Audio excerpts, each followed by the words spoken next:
Bonjour, bienvenue sur Radio Gabon, votre émission Écosciences qui est la plateforme de valorisation et de vulgarisation scientifique. Alors, vous vous souvenez, le 8 mars, le monde a célébré la Journée internationale des droits de la femme.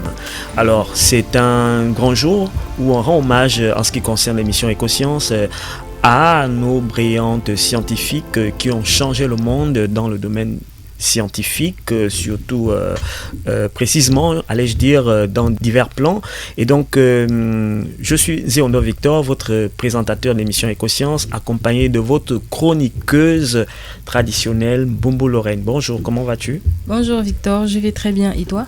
Bien, ça va. Nous sommes là pour commémorer le 8 mars dernier la journée internationale des droits de la femme, en parlant de ces femmes-là qui ont fait effectivement la fierté de l'humanité dans le domaine de la science.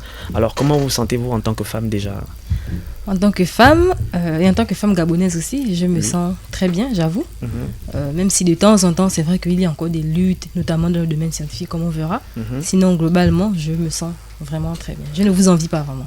D'accord, tant mieux, même si de temps en temps, c'est important toujours de rappeler que même au Gabon, effectivement, il y a bel et bien des femmes qui font la fierté de notre pays dans le domaine de la science. Peut-être on en verra quelques-unes en ce qui concerne leur parcours scientifique, académique et même politique. Bien sûr. D'accord. Donc, peut-être nous refaire la genèse, pourquoi les droits de la femme, etc. Depuis 1977, l'ONU a reconnu chaque 8 mars comme étant un jour consacré en fait à la Journée internationale des droits de la femme. Il s'agit d'un jour spécial qui commémore les luttes historiques des femmes, les difficultés auxquelles elles sont soumises et comment les valoriser dans différents domaines en fait. Et aujourd'hui, c'est ce qu'on va faire, comment valoriser en fait les femmes africaines dans le domaine scientifique, tout en voyant d'abord leurs luttes, les challenges auxquels elles sont confrontées et pourquoi, et comment aller vers une meilleure représentativité de la femme dans le domaine scientifique. Alors, il est important de revenir sur l'histoire si on veut réellement comprendre le cheminement des femmes en sciences, en tout cas les femmes africaines subsahariennes particulièrement. Donc, lorsqu'on recoupe d'abord la période des indépendances, on peut dire que de manière globale, que ce soit les hommes ou les femmes, il manquait de spécialistes. C'est un fait connu. Au moment des indépendances, il y a des pays africains où il n'y avait pas de médecins, où il n'y avait pas d'ingénieurs. En fait, ceux qu'on avait formés durant la colonisation, c'était juste des auxiliaires pour les Occidentaux en fait, pour les colons, les auxiliaires des administrations et tout. Mais quantitativement et qualitativement, il manquait des gens formés. Donc, c'est lorsqu'on a eu les indépendances qu'en fait, au niveau de l'alphabétisation, de l'accès à la connaissance, les chiffres ont augmenté de manière exponentielle. Ça, c'est ce qui est reconnu à l'Afrique, même si on sait tous que quelque part, les indépendances n'ont pas apporté les effets escomptés. Mais tout le monde reconnaît qu'au niveau de l'alphabétisation, l'accès au savoir, ça s'est grandement amélioré. Voilà, on est passé de quelques 200 000 par là, moins des indépendants sur tout le continent africain, inscrits du primaire à l'université. En y pensant, ça avait l'air vraiment insignifiant. Pas vraiment insignifiant, à plusieurs millions d'Africains. Sauf que l'évolution de ces chiffres-là cache des disparités. Ça cache vraiment des disparités. On a vu la dernière fois ici que les statistiques, c'est vrai que ce sont des chiffres travaillés, mais ça ne dit pas tout en fait. Donc même si on dit que des millions d'Africains, des dizaines de millions commençaient à se former, à avoir accès à la connaissance, notamment la connaissance scientifique, c'était beaucoup plus les hommes. Et les femmes, notamment dans certains pays, comme on le verra, étaient reléguées au rôle de femmes au foyer, femmes qui doivent faire les enfants, celles qui doivent avant tout se penser à travers un homme. Et donc évidemment, ça limitait les carrières de manière générale et encore plus dans les carrières scientifiques en fait. Mais ce portrait... Mais excusez-moi, est-ce que c'était spécifique à l'Afrique? Est-ce qu'on ne retrouvait pas ce type de disparité ou ce contraste même en Occident à cette époque-là, en fait, aux États-Unis par exemple? Bon, en fait, c'est une très bonne question. Je dirais que c'est un phénomène qui vient avec la modernité en réalité, de manière universelle. En Europe aussi, c'était la même chose. Par exemple, les scientifiques des Lumières, là, les intellectuels, les Montesquieu et Voltaire et tout, comme ils n'aimaient pas beaucoup la période européenne chrétienne, ils ont plus ou moins falsifié l'histoire, fait passer la femme pour quelqu'un qui était au second rang, juste à la maison, qui ne faisait rien et tout, alors qu'en fait, elles avaient quand même un rôle en réalité dans la société. Déjà professionnellement, elles étaient laitières, elles faisaient beaucoup de choses en fait. Maintenant, la science, c'était une évolution en fait. Mais elles étaient en réalité dans le sillage quand même. Mais après, l'histoire a été falsifiée avec la modernité, et c'est un peu ce qu'on a vécu en Afrique. Parce que quand on regarde l'Afrique pré-colonisation, l'Afrique pré-coloniale, même avant l'esclavage, on se rend compte que la femme africaine a vraiment une place, en réalité. Quand on va dans certains pays, par exemple le Bénin, il y a des femmes qui sont des prêtresses vaudou, donc elles maîtrisent les rites d'initiation des femmes, en fait. À cette pratique, en fait, on les appelle les Ougans, en fait. Elles maîtrisaient les savoirs traditionnels, elles soignaient, elles avaient leur société secrète. Même au Gabon, on a ça. Qui était une sorte de science africaine, une science traditionnelle. En effet, même ici chez les Miennes, on a les Ngwevilo. En tout cas, en Afrique de manière générale, même chaque ethnie a des femmes, en fait, qui ont tendance à être des prêtresses dans les rites initiatiques, qui ont même des places en politique. On parle parfois de la reine-mère, par exemple au Cameroun. Donc, les femmes avaient vraiment un rôle d'un point de vue professionnel au niveau de l'agriculture. Maintenant, d'un point de vue scientifique, elles connaissaient bien la pharmacopée, la médecine traditionnelle avant la médecine moderne. Elles soignaient, elles maîtrisaient réellement les plantes à donner. Lorsqu'une personne, par exemple, se blesse, comment est-ce qu'il faut la soigner, s'il y a une fracture, etc. Ça, vraiment, elles connaissaient en fait. Tu as compris les sciences de la maïeutique, tout comment ça, en effet. faire accoucher des bébés en toute quiétude, etc. En effet. Et même au niveau de l'agriculture, tu sais qu'avant la modernité, il y avait une possibilité de savoir s'il va pleuvoir, comment en fait... maîtriser un peu la météorologie. Exactement, regarder le ciel, associer des connaissances. En tout cas, les femmes étaient... C'était pas vraiment ça aussi. Oui. Je crois que c'était très approximatif quand on regarde bien. Mais la science, c'est une évolution en fait. C'est aussi une évolution. Tout à fait. Voilà. Donc, elle n'était pas mise à l'écart. On n'estimait pas que comprendre ça, c'était juste pour l'homme, non. Elles étaient bel et bien présentes. Alors, petit disclaimer, je n'ai pas l'intention de parler d'une Afrique édénique avant l'arrivée du blanc. Une Afrique angélique, pas du tout.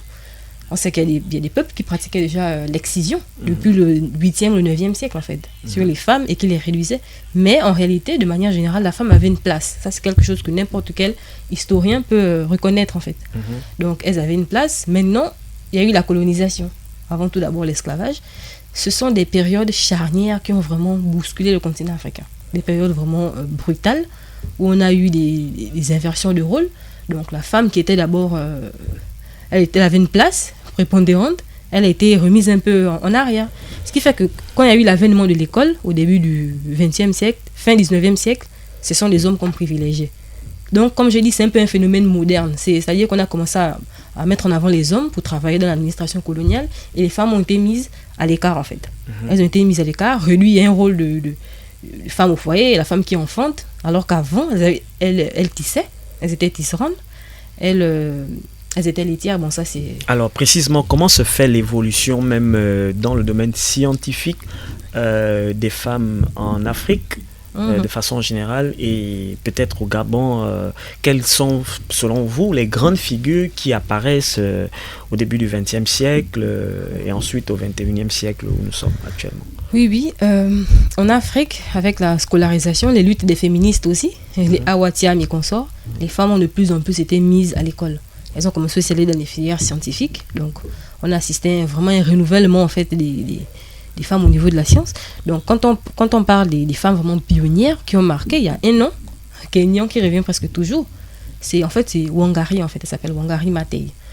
Pourquoi son nom revient? Parce que déjà, elle a travaillé, c'est une scientifique qui a travaillé dans l'écologie, en fait. Elle a créé une association qui s'appelle Green Belt Movement, qui a planté plus de 50 millions en fait, de plantes en fait, pour remettre la forêt, on va dire plus ou moins, qui avait été détruite. Le reboisement, en effet, merci, c'est le terme, au Kenya en fait. Par ailleurs, elle est la première femme noire lauréate du prix Nobel de la paix. Donc en fait, c'est une figure scientifique très connue, elle est biologiste de base, et elle a vraiment marqué son nom et ouvert les portes à d'autres femmes en fait, de sa région. Voilà. Donc on a aussi Hulda Swai. Hulda Swai, c'est vrai que je me rappelle qu'à une de nos émissions, on en a parlé encore. En effet. Aujourd'hui, son nom ressort. En effet, voilà. Hulda Swai, sa particularité, c'est qu'elle a travaillé sur la nanomédecine avec l'utilisation de nanoparticules. Parce que comme je le disais cette fois-là, on parle beaucoup de nanotechnologie, mais pas de nanomédecine. comment les savoirs de la nanotechnologie peuvent être appliqués au niveau de la médecine, en fait, pour traiter le paludisme et d'autres maladies. Donc, quand on parle de nanomédecine, quand on parle vraiment des scientifiques africaines, qui ont apporté un plus, elle en fait partie, Hulda Swai. Et il y en a bien d'autres, en fait. Est-ce que tu peux nous citer quelques-unes aussi? Oui, bon, là, ce sera peut-être dans le cadre plus précisément du Gabon, parce que, voilà, on a des grandes figures africaines, mais au Gabon, il y en a vraiment une pléthore. Hein. On a vraiment une pléthore. Comme vous l'aviez dit tout à l'heure, il y a celles qui ont joué un rôle purement politique également, c'est-à-dire que reconnu sur le plan, voilà, sur le plan politique. Et au Gabon, on en a vraiment beaucoup.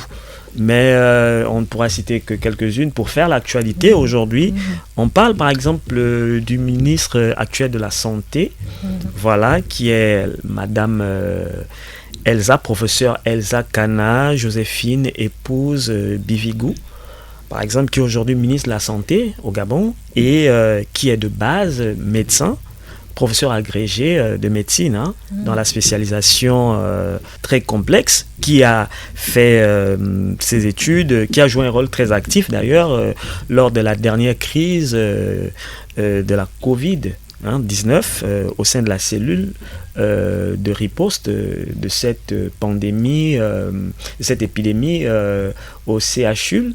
Hein, au centre hospitalier universitaire de Libreville, hein, en 2019-2020.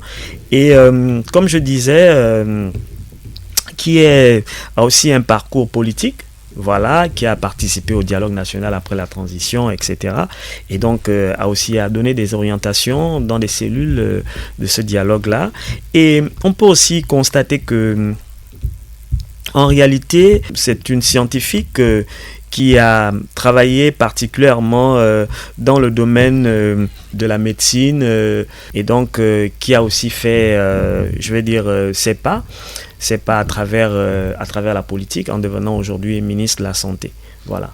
Maintenant, plus tard, on pourra aborder des femmes qui sont purement scientifiques et qui n'ont peut-être pas eu aussi le même parcours sur le plan politique. Concernant même au Gabon, il y a Madame Lucie Milébou-Aubusson aussi, qui était présidente du Sénat. Oui. Elle est ophtalmologue. C'est la première femme ophtalmologiste au Gabon, en fait. Oui. Donc justement, tu as ouvert un pan très important, en fait, qu'il faut présenter. Ce sont les femmes africaines, à la fois scientifiques et politiciennes. En fait, c'est quelque chose qui est vraiment reconnu en Afrique, c'est que les femmes africaines, quand elles sont scientifiques, elles s'engagent beaucoup en politique. D'abord, pourquoi? En fait, parce que c'est important de le dire. En Afrique, la gouvernance a très souvent écarté la culture scientifique. Très souvent, la recherche, la science ont de faibles budgets, en fait. Or, le fait de voir des femmes s'engager en politique et être scientifique, ça peut permettre d'influencer, en fait, les décisions. Je trouve que c'est quelque chose qu'il faut vraiment encourager, parce que les gens veulent toujours séparer politique, science, etc. Alors que non, ça peut vraiment aller en science, par exemple. Bien sûr, parce qu'en réalité, comme vous le dites, hein, la politique de base est faite pour influencer de grandes décisions. Alors, en ce qui concerne les décisions relatives à la science, ce sont des décisions qui doivent avoir à la base une influence politique pour qu'elles soient vraiment mises en œuvre, parce que la science, elle est faite en réalité pour servir la société. C'est en cela qu'on jumelle les deux, puisque la politique, dans son étymologie, c'est la gestion de la cité. Donc, peut-être, pour la deuxième partie, on va revenir sur les scientifiques africaines, gabonaises en particulier, qui ont vraiment eu de l'impact. Peut-être pas toutes, mais quelques-unes, comme vous le dites. Voilà. À nous revoir tout à l'heure à la deuxième partie de l'émission Écosciences.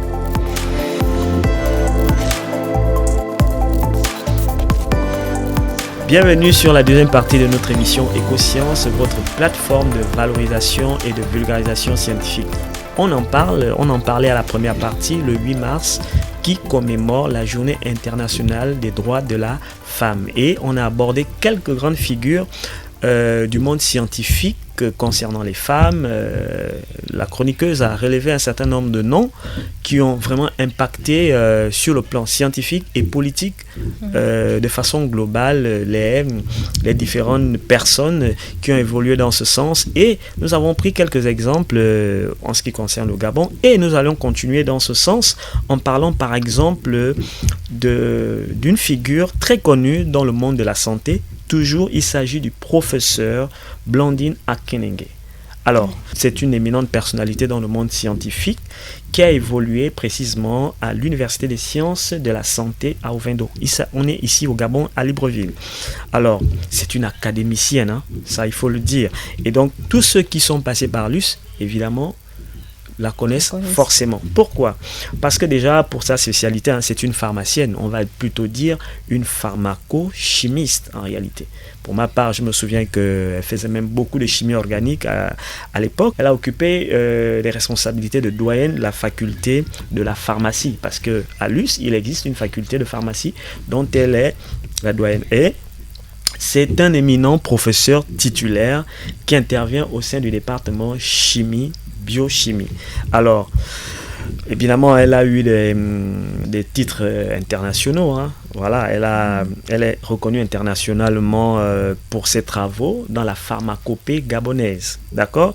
Et la médecine traditionnelle, par exemple. Elle a intervenu beaucoup plus dans l'ethnomédecine. D'accord? Donc, c'est vraiment l'étude des usages traditionnels des plantes par des populations locales. Voilà, ce qu'on comprend bien, hein, ce qui évolue aujourd'hui. Hein. On essaie de regarder à peu près ce que nos populations locales utilisent comme plantes à des fins thérapeutiques. Et donc, elle a poussé les recherches un peu plus loin en essayant d'étudier ces molécules avec leurs effets pharmacologiques et thérapeutiques. Et elle intervient aussi dans ce qu'on va appeler la phytochimie. La phytochimie, qui est l'analyse des composés chimiques des plantes pour identifier justement leurs propriétés antibactériennes, antiparasitaires et aussi antifongiques en ce qui concerne par exemple des infections qui sont liées aux champignons comme le paludisme, etc. Donc des entités fongiques. Oui, mais le paludisme. Oui, le paludisme est un antiparasitaire par contre. Voilà. Donc elle a aussi travaillé particulièrement dans l'iboga. Notre fameuse molécule, l'ibogaïne. Voilà, c'est une experte vraiment dans ce domaine. Voilà, peut-être si on parlait d'elle précisément, on va remarquer que ses travaux sont très remarquables dans ce domaine. Elle a effectué un parcours en Europe, hein, en obtenant son doctorat en Roumanie, à l'époque en Roumanie, en Europe. Puis elle a achevé son parcours à l'université de Rennes en France, Rennes 1. En France, avant de mettre en évidence ses compétences au Gabon, d'abord au Sisiba. Voilà, donc c'est une femme, bien qu'elle soit scientifique, mais elle a ainsi intervenu au Sisiba, qui était le centre international de la civilisation bantoue. Donc vous voyez que c'est vraiment une rénovatrice, voilà, en son temps, et finit par intervenir dans le domaine scientifique à l'US par exemple. Donc il faut dire que pour les étudiants gabonais qui évoluent dans la médecine, elle est beaucoup citée comme une référence pour ces étudiants, notamment en pharmacie, en biologie médicale et bien dans d'autres domaines. Alors c'est ce qui concerne Madame Blandine Akinenge. Voilà. Et donc, à votre niveau, vous avez également, je suppose, des figures emblématiques. On continue dans ce domaine. Oui. À la seule différence qu'ici, en Afrique, au Gabon, voilà. Ici au Gabon, on a bien relevé que, à la différence de certaines, elle n'a pas eu des grands postes politiques. Vraiment, elle a beaucoup plus intervenu dans la science et la culture. En effet, alors que moi, dans ce que j'ai trouvé en Afrique, il y en a qui ont vraiment été impliqués dans la politique en fait. Par exemple, tout à l'heure, d'abord, j'ai parlé de Wangari Maathai, qui est la première femme noire à obtenir un prix Nobel de la paix. Elle était aussi députée par ailleurs. Et c'est dans ce cadre-là de la députation, l'influence qu'elle a eue, qu'elle a pu motiver des femmes villageoises pour planter en fait des arbres pour reboiser la forêt. Et là encore, j'ai un exemple un peu au sommet, hein, tu vois. Par exemple, on a Amina Gourib Fakim, qui est une biochimiste et spécialiste des plantes médicinales mauriciennes. L'île Maurice, c'est un petit pays africain très stable en fait, un peu comme avec le Botswana. L'un des meilleurs exemples qu'on a. Donc, Amina, elle a été présidente même à l'île Maurice en fait, durant 3 ans. Et pendant ce temps, elle s'est évertuée à justement placer la culture scientifique au centre de la gouvernance politique. Motiver les femmes, les jeunes filles à la science en fait. Donc c'est un peu ça. Sinon il y a plusieurs exemples en fait, tellement d'exemples des femmes à la fois scientifiques et autres. On a aussi au Burkina Faso, on a Rosine Kori Koulibaly. C'est aussi une scientifique. Elle a été première ministre au Burkina Faso. Donc, vraiment, les femmes africaines à ce niveau ne manquent pas, en fait. Et comme je l'ai dit, c'est très important, c'est très stratégique. Parce qu'on ne peut pas séparer les deux, non. De toute façon, pour moi, la science fait partie de la politique dans le sens où, en fait, si on parle de gérer une cité, un pays, le développer, il faut évidemment considérer les aspects scientifiques. Qui néglige la science, eh bien, peut oublier le développement. Donc, c'est un peu ça. Sinon, on va rester là. D'accord. Et tout à l'heure, je reviens toujours en ce qui concerne le Gabon. On a aussi une figure très spécifique et très, très brillante. Il s'agit de Madame Christiane Ateke, qui est connue sur le nom de Christiane Ateke Koulembene. Alors, c'est une Gabonaise, voilà, qui est à la base biologiste, qui a évolué, qui est professeure titulaire, voilà, à l'Université des sciences techniques de Massoukou. On est au Gabon, mais à Franceville, voilà, et qui est intervenue dans le département de la biologie, voilà, et en tant que professeur titulaire, vous comprenez qu'elle encadre des doctorants et certaines unités de recherche, par exemple. Et elle a travaillé dans le domaine de la biologie et de l'écologie, notamment dans la conservation de la biodiversité en Afrique centrale. Voilà. Et elle est aussi intervenue notamment dans les interactions entre la faune, comme les éléphants, et les céphalopodes. Voilà, et leur habitat.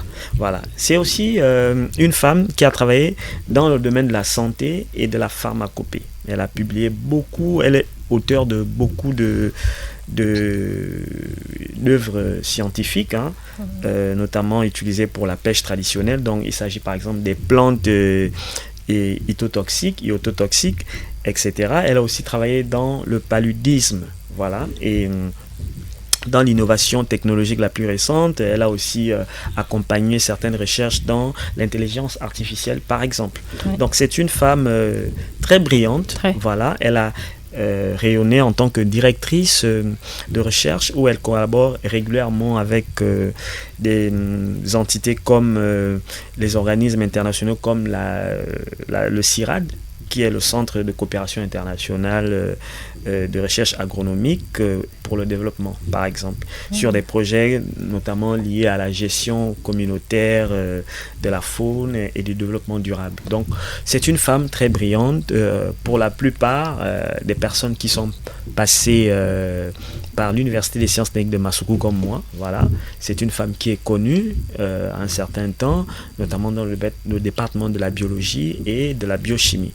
Donc, on voulait en parler, voilà, pas très connue, mais reste quand même une figure emblématique de la science au Gabon qui a impacté effectivement à travers ses recherches et ses collaborations dans le domaine scientifique et par ailleurs dans d'autres domaines. Alors, tout à l'heure, au début, au préambule, je parlais du fait qu'il y a une grande disparité entre les chiffres qui montrent l'explosion d'alphabétisme des Africains. Donc, alors que tout à l'heure, tout de suite là même, on vient de citer énormément de scientifiques purs ou bien scientifiques politiciennes. Alors, à quoi est-ce dû, en fait? Comment est-ce qu'on quitte d'un point à un certain résultat? Alors, il faut savoir que, comme je dis, il y a eu l'alphabétisation et la lutte des féministes. Mais à côté de ça, il y a eu aussi plusieurs initiatives, des concours, des prix et des récompenses internationaux qui ont permis de motiver la femme au niveau de la science. Donc on peut citer quelques-uns des prix en fait, et en même temps faire comprendre aux femmes qui se cherchent encore qu'elles ont la possibilité d'être récompensées pour leurs travaux et qu'elles sont internationalement encouragées. Alors nous avons le prix L'Oréal UNESCO pour les femmes en sciences. C'est une récompense qui met en avant les femmes, une femme par continent. Donc, une en Afrique, une en Asie, etc. Avec à la clé au moins $50 000 en fait, minimum. C'est pas mal. Ouais, c'est vraiment beaucoup en fait. Donc le prix L'Oréal, c'est l'un des plus grands prix au monde dans ce domaine, les femmes en sciences. On a aussi des organisations africaines. On a African Academy of Sciences. C'est un programme qui consiste aussi à faire du mentorat au niveau des jeunes femmes en fait, en sciences. On a aussi Organization for Women in Sciences for the Developing World, qui sont des bourses de recherche faites pour les jeunes filles en fait, pour les encourager dans les STEM. Donc STEM, Sciences, Technology, Engineering, and Mathematics. Donc, on a aussi Next Einstein Forum Fellows. Tout ça, ce sont des initiatives qui visent à soit récompenser ou bien octroyer des bourses aux femmes dans le domaine de la science, en fait. Donc, il y en a plusieurs, on ne peut pas tous les citer. Tout à fait. Alors, après avoir vu tout ceci, il convient aussi de présenter les défis qui existent toujours. Parce que aujourd'hui, selon l'UNESCO, en Afrique subsaharienne, 30% seulement, lorsqu'on prend par exemple les chercheurs, seuls 30% sont des femmes. C'est une très belle évolution, reconnaissant ça en fait, oui. Mais on peut encore continuer. Parce que par exemple, il y a une docteure gabonaise en mathématiques, Madame Assoumou, sauf si je me trompe. Elle était enseignante à l'USTM. Oui, à l'Université des Sciences Techniques de Massoukou. Elle parlait du fait que ce n'était pas forcément facile pour elle en termes de préjugés un peu. Le fait qu'elle est presque toujours la seule en fait, docteur en mathématiques. Donc on voit clairement qu'il y a toujours des vides. Donc à mon sens, il y a aussi d'autres défis, les défis socio-culturels. Je pense que c'est vraiment ça même le problème. En Afrique, il y a toujours des pays où on se bat encore pour le minimum des droits de la femme. C'est dommage, mais c'est vraiment réel. Il y a des pays où on excise les femmes. Certains pays, elles sont scolarisées, mais dans d'autres, non en fait. Elles sont parfois laissées à la maison, marginalisées. On privilégie l'éducation de l'homme qui est le mâle supérieur. Mais est-ce qu'aujourd'hui, c'est des situations qui sont encore fréquentes dans les par exemple, communautaires africains? Oui, il y a des pays où c'est réel encore. En Mauritanie, au Malawi, vraiment. Mais comme je dis, il y a eu beaucoup d'évolutions. Ce qui fait que la majorité des pays africains, on considère aujourd'hui que la femme peut bien être en sciences. D'accord. Mais il faut toujours représenter ça, montrer que la scolarisation, malheureusement, n'est pas toujours accessible à tout le monde, en fait. Et quand ça l'est, c'est très limité. Donc, c'est un peu ça. D'accord. Et donc, en ce qui concerne le Gabon, est-ce que vous avez une idée de comment se passe un peu l'évolution des femmes, déjà à partir du bas âge, c'est-à-dire adolescents, au lycée, à l'université et après?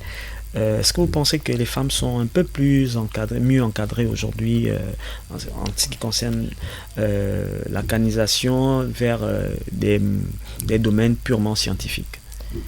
Oui, quand même. En fait, je dirais que naître gabonaise, c'est vraiment une chance.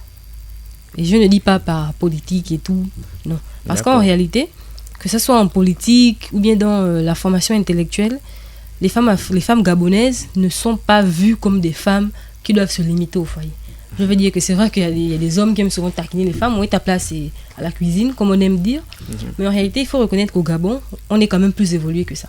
Les femmes vont à l'école, elles se scolarisent, elles apprennent si elles veulent aller en sciences. Après, je pense peut-être qu'elles vont moins en sciences par rapport aux maths, peut-être aussi parce que déjà, on a les enseignants qui aiment mystifier leur matière. Là. D'accord, mais vous aujourd'hui, en tant que femme, puisque effectivement vous avez cette exclusivité de parler des femmes aujourd'hui, en se rappelant du 8 mars, quel est le conseil que vous pouvez donner à la jeunesse gabonaise, particulièrement les femmes, en ce qui concerne les sciences? Bon, de manière générale, déjà, je dirais aux femmes de se prioriser, de ne pas forcément se définir comme étant appartenant à un groupe, c'est-à-dire soit le foyer ou bien soit l'homme, le lieu avec l'homme. Non, elles sont femmes, elles ont d'abord leur propre mission de vie. Certaines femmes sont sensibles aux matières scientifiques, on peut le voir à l'école. Certaines femmes travaillent vraiment en physique, en maths, parfois mieux même que dans les matières littéraires. Donc ce que je dirais, c'est de foncer, d'aller vers leurs ambitions et de s'informer aussi. De nous suivre par exemple, de s'informer sur l'actualité scientifique, voir toutes les opportunités qu'elles ont, telles que les prix qu'on a cités par exemple. D'accord. Donc, je pense qu'on a fait le tour en rendant hommage vraiment à toutes les femmes du monde, particulièrement celles du Gabon, précisément les femmes scientifiques qui ont impacté dans ces différents domaines. Et c'est ça notre rôle en tant que vulgarisateur scientifique dans l'émission Écosciences, qui est votre plateforme de valorisation. Alors, on a fait le tour, voilà, en ce qui concerne les quelques-unes des femmes qu'on a pu mettre en avant en ce qui concerne les sciences. Voilà, pour ce 8 mars, j'espère que le message sera transmis et que plus de femmes encore vont s'intéresser à la science et surtout de présenter des projets ou des recherches qui viseront à impacter davantage notre société, notamment africaine et particulièrement gabonaise. Peut-être un dernier mot ou bien vous avez toujours l'exclusivité, vous, en tant que femme, avant de se dire au revoir? Eh bien, ce que je peux dire, c'est juste aux femmes d'aller vers leurs projets, leurs rêves. C'est aussi simple que ça. Et ne pas se préoccuper de tout ce qu'on peut dire autour. D'accord. Donc, c'était votre émission Écosciences. Écosciences, la plateforme de valorisation et de vulgarisation scientifique. Écosciences, c'est la voix de la science au Gabon et à l'international. Restez câblés sur les antennes de Radio Gabon. Très prochainement.